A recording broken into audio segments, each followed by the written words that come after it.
Excellent. Good morning, everyone, and welcome to the National Guild of Hypnotists 2004 convention. It's always an honor and a privilege to speak to any group of my peers and associates, but I really have to say that this is the most exciting event in hypnosis anywhere in the world, and I'm really, really happy to be a part of it. And I believe that most of you know who I am, and hopefully some of you have seen me before, but to the rest of you, I just want to say, I'm Julie Griffin, and I'm reporting for duty. Okay, it's nice to start with a laugh, isn't it? To just break the ice a little bit. And that kind of goes right along with our topic, endorphins and their use in clinical hypnosis. We think about just a little moment of joy that can be brought to us by even the simplest, shortest of a joke.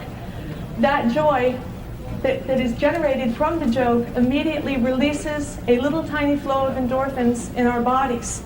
These same endorphins are produced in all numbers of ways.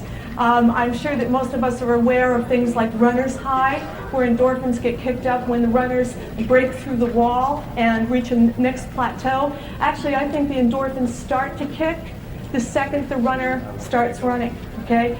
And they just build to a point to where the person feels higher and higher as they continue to engage in an activity that allows for the endorphin release. So there's many, many ways that endorphins are released automatically.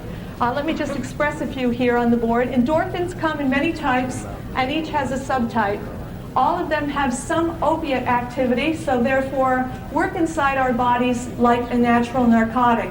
The good things about endorphins, however, is you can get high on endorphins and no one can arrest you. It doesn't damage your liver. And also, if you're pregnant, according to most of the research I've read, the molecules in endorphins are so large that they do not pass through to the placenta. Furthermore, even if they did pass through, it would still be safe for the baby because it's totally natural.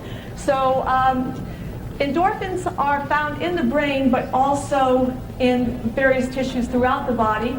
They are hormones, but they are also chemicals, and they are also neurotransmitters.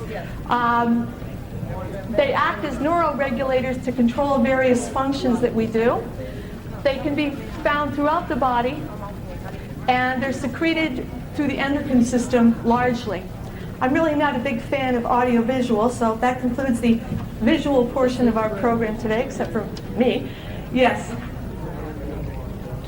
Actually, that's not on the website, and those were just some quick notes I put up for myself for the people that wanted the scientific end of it. If you want to just drop your business card at my booth with your email address and just say notes, I'll send you, anybody that wants them, I can send the transparency, just pop it out to you on the email.